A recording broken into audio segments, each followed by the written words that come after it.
মানুষটার নাম হলো স্যানসে, যার জীবনে একটাই স্বপ্ন, সে শান্তিতে মারা যেতে চায়। কিন্তু জীবনে হেরে গিয়ে সে যখনই এটা করতে যাবে, সে টেলিপোর্ট হয়ে যায় এমন একটা দুনিয়াতে যেখানে থাকার কথা তার ছিল না। এই দুনিয়াটা একটা গেমের মতো, যেখানে তার লেভেল হলো ১, তাই বোঝাই যায় সে অনেক দুর্বল। কিন্তু তার কাছে আছে এমন একটা অ্যাবিলিটি যেটা রিভিল হওয়ার পর ডেমন লর্ডও তাকে ভয় পেতে শুরু করে। এই পর্বে শুরুতে দেখানো হয় সেন্সেকে, যে নিজের প্রেমিকার সাথে ডিসাইড করে তারা আত্মহত্যা করবে। কিন্তু এটা করার আগে তারা একটা লাল সুতা নিজেদের হাতে বেঁধে রাখে। এটা ভেবেছে তারা আফটার লাইফে একসাথে থাকবে। কিন্তু এই সব কিছুর মাঝে হঠাৎ করে একটা ট্রাক এসে তাদেরকে মেরে দেয়। আর আমাদের বলা হয় একজন লেখক আর তার প্রেমিকার গল্প এখানে শেষ হয়ে গেছে। এরপর আমাদের দেখানো হয় সেন্সেকে একটা ভিন্ন দুনিয়া, যেখানে এসে সে ভাবতে থাকে হয়তো মৃত্যুর পর সবাই এখানে আসে।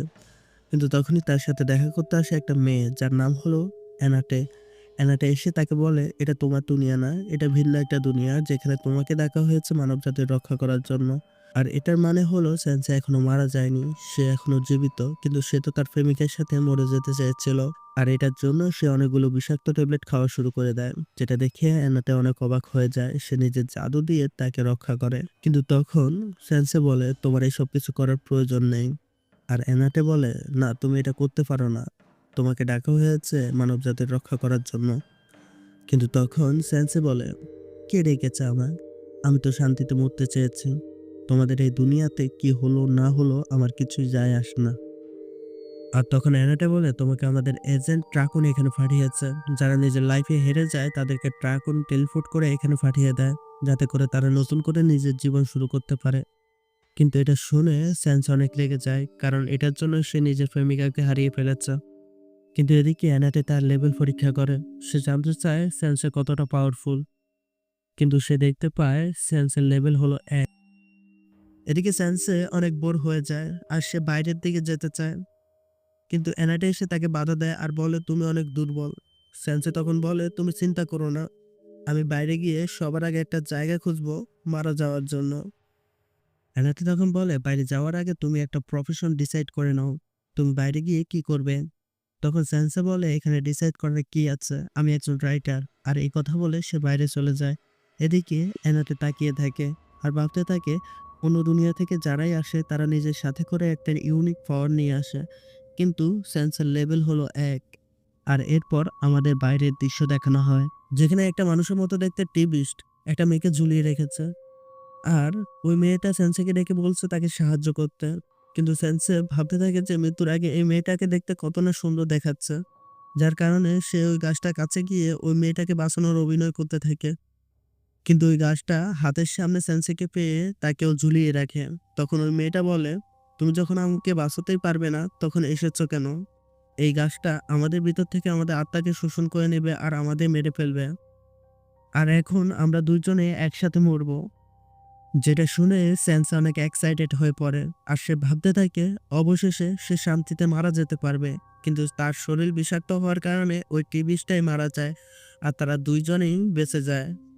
আর এই সব কিছুর জন্য ওই মেয়েটা কিন্তু অনেক আনন্দিত। কিন্তু সেন্সের মন ভেঙে যায়। পাঁচবার নিজেকে মারার চেষ্টা করলেও সে মারতে পারেনি। উপর থেকে তার কানে একটা মিউজিক বেজে ওঠে, যেটা সে শুনতে চায় না। আর এটা মানে হলো সে লেভেল আপ হয়েছে। তার লেভেল এখন ৩। আর ঠিক তখনই সে নিজের হাতে থাকা লাল সুতার দিকে লক্ষ্য করে আর ডিসাইড করে সে নিজের প্রেমিকাকে খুঁজে বের করবে। আর যার জন্য তাকে আবার সেই টেম্পলে যেতে হবে যেখান থেকে সে এসেছিল। অন্যদিকে অ্যানাতে ঈশ্বরের কাছে প্রার্থনা করে যাতে করে সেন্সে আবার এই টেম্পলে ফিরে আসে। কিন্তু তখনই সেন্সে তার সামনে চলে আসে। সে সেন্সেকে দেখে অনেক খুশি হয়ে যায়, কিন্তু পিছন থেকে ওই মেয়েটাও চলে আসে, যেটা দেখে সে অনেক অবাক হয়ে যায়। সে ভাবতে থাকে, এত তাড়াতাড়ি এই মানুষটা একটা গার্লফ্রেন্ড বানিয়ে ফেললো। তখনই স্যানসে বলে, আমি সাজ্জান নামক একটা মেয়েকে খুঁজবো, তুমি কি আমাকে সাহায্য করতে পারবে? যেটা শুনে এনাতে আরো অবাক হয়ে যায়, এই মানুষটার আরো একটা গার্লফ্রেন্ড আছে। এরপর তারা তিনজন মিলেই স্যান্সের প্রেমিকাকে খোঁজার উদ্দেশ্যে বের হয়। পথে ওই মেয়েটা স্যান্সের হাত ধরলে এনাতে ওই হাতকে সরিয়ে দেয়, যার কারণে ওই মেয়েটা বুঝতে পারে এনাতে স্যান্সেকে লাইক করে। কিন্তু এনাতে বলে আসলে সেন্স অনেক দুর্বল, যার কারণে সে এখানে এসেছে, না হয় আসতো না। আর তখন এই কথা শুনে ওই মেয়েটা বলে, অনেক দুর্বল মানে? একটু আগেই সে একটা টিবিস্টকে মেরেছে, আর এটা শুনে অ্যানাটা অনেক অবাক হয়ে যায় আর ভাবতে থাকে যদি সেও এখানে থাকতো। অন্যদিকে স্যানসে নিজের জন্য একটা কফিন খুঁজে বের করে। আর এখানেই এই পর্বটি শেষ হয়ে যায়। এর পরের পর্ব দেখার জন্য এই চ্যানেলটাকে সাবস্ক্রাইব করো আর ১০০টি লাইক করে দাও। তাহলে আমি পরের পর্বটি বানাবো। ততদিন পর্যন্ত ভালো থেকো।